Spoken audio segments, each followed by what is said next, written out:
కొత్త బట్టలు కొత్త వెలుగులు మీ ఇంటి పండుగ సంతోషాలకు అసలైన చిరునామా సిఎంఆర్ షాపింగ్ మాల్. అందరికీ భోగి సంక్రాంతి కనుమ శుభాకాంక్షలు. మలయాళం లాంగ్వేజ్, తులు లాంగ్వేజ్, కష్టమైన లాంగ్వేజ్ కూడా పాటలు పాడేస్తుంది. సో ఇంకా she's got everything in her frame. She's so blessed. So మనం ఇంకా ట్రాక్ తీసుకెళ్ళిస్తే ఇంకా చూయింగం లాగా నవ్వులేయడం అంతే. ఎంత కష్టమైన పాట 15 నిమిషాలు.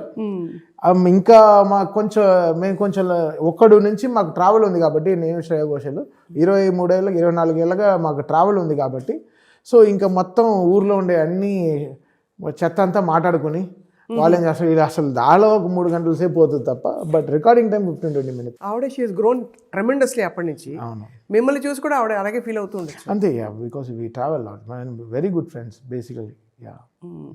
సో కనకవ చేత ఒక పాట పాడించారు, ఒక మంచి పాట. అసలు ఈవెంట్లో బాలకృష్ణ గారు పొంగిపోతున్నారు ఆవిడ వాయిస్ వింటుంటే. సాడ్ ఆయన ఎవరికీ తెలియదు ఇలాంటి పాట ఇలా ఉంది సినిమాలో. డైరెక్టర్ గారికి కూడా లాస్ట్ 3 days ముందరే అన్నీ విన్నారు.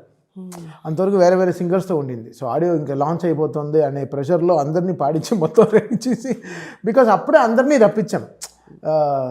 వీళ్ళు కూడా Margali season, Carnatic season start అయిపోతుంది కాబట్టి, సో ఐశ్వర్య సిస్టర్స్ కానీ, సర్వేపల్లి సిస్టర్స్ కానీ, సో వీళ్ళందరినీ ఆ సీజన్ ముందరే పాడించి ఫినిష్ చేసేద్దామని చెప్పి, సో వాళ్ళకి చాలా కర్ణాటిక్ ఇవన్నీ ఉంటాయి, రిహార్సల్స్ అన్నీ ఉంటాయి. సో వాళ్ళని అప్పుడే 1 day ముందర రప్పించి మొత్తం ప్రసాద్ ల్యాబ్లో కూర్చి మొత్తం రికార్డ్ చేసి చక్కగా అని వాళ్ళకి పాటలన్నీ చూపించి, అసలు రియల్లీ ఎంజాయ్ సో మచ్.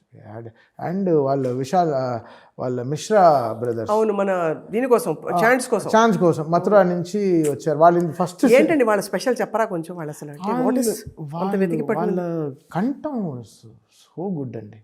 ఇంటర్వెల్లో వీళ్ళు వింటారు కదా రేపు సినిమా రిలీజ్ అయినప్పుడు, ఓ మై గాడ్ మ్యాసివ్ ఉంటుంది.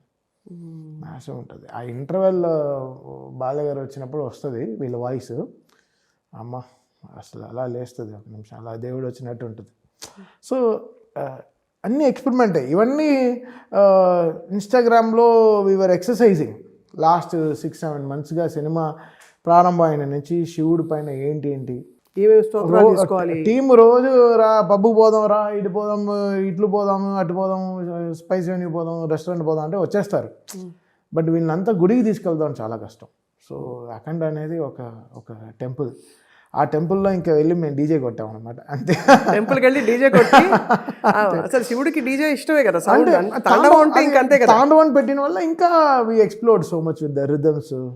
మళ్ళీ చరణ్ గారిని ఒక పాట పాడించి, సో టోటల్గా చరణ్ గారు పాడారు ఇందులో. చరణ్ గారు పాడారు, హరహర అని ఒక పాట పాడారు. అది అసలు ఇప్పుడు రీల్స్లో అవే బాగా తిరుగుతుంది, ఆ పాటే బాగా తిరుగుతుంది. అది నువ్వు హైందవం అంటే ఇంకా అన్ని ఎవ్రీథింగ్ దే టుక్ అప్. ఇక్కడ ఏమైందంటే రీల్స్లో బాలకృష్ణ గారు కనిపించే ఏ రీల్ అయినా ముందు బాలకృష్ణ గారు కనిపిస్తారు, ఆయనే వినిపిస్తారు. ఆయన లైక్ అంటే ఈజ్ అ పవర్, అంతే, ఎక్స్ప్లెయిన్ చేయలేని పవర్, అంతే ఎక్స్ప్లెయిన్. అది అంతే, అది ప్యూర్ సోల్.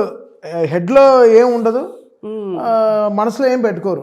సో వచ్చింది డైలాగ్ అప్పుడప్పుడే ఫ్రీ ఫ్లో వెళ్ళిపోతుంది, ఇంకా ఏం లోడ్ పెట్టుకోరు. మేబీ అదే నేను అదే చెప్తాను కదా, బాడీలో వెయిట్ ఉంటుంది కాబట్టి హెడ్లో వెయిటే ఉండదు మాకు, ఎలా వెళ్ళిపోతూ ఉంటాం.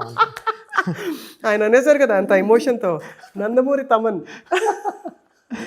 అది సినిమాకండి, ఆ సినిమా అప్పుడు అది ఉంటుంది. మళ్ళీ ఓజీ రిలీజ్ అయినప్పుడు కొండేదల తమన్ అన్నారు, తెలుసు కదా రిలీజ్ అయినప్పుడు జొన్నలగడ్డ తమన్ అన్నారు, రే ఆపండ్రా ఇంకా అన్నారు. సో ఇంకా అది సినిమాకి అది they want to attach there name. That is because I think మీరు చిన్న పిల్లాడిగా ఇక్కడ ఇండస్ట్రీలో పెరిగారు కాబట్టి అందరికీ ఒకలాంటి ఒక ముద్దు మిమ్మల్ని చూస్తే. అంతే కదా, మన పిల్లాడు అనే ఫీలింగ్. దీన్ని అన్ని ఓన్ చేసుకుంటే అది మనకి చాలా షోల్డర్స్ హెవీ అయిపోతాయి. బట్ మిమ్మల్ని పర్సనల్గా వచ్చి అఫ్ కోర్స్ అందరూ మెచ్చుకుని ఉంటారు, మీకు most heart touching and most wow time ఏదండి? అంటే whether you work for OG or Akhanda. OG was something very very, we're manifesting for very very big time.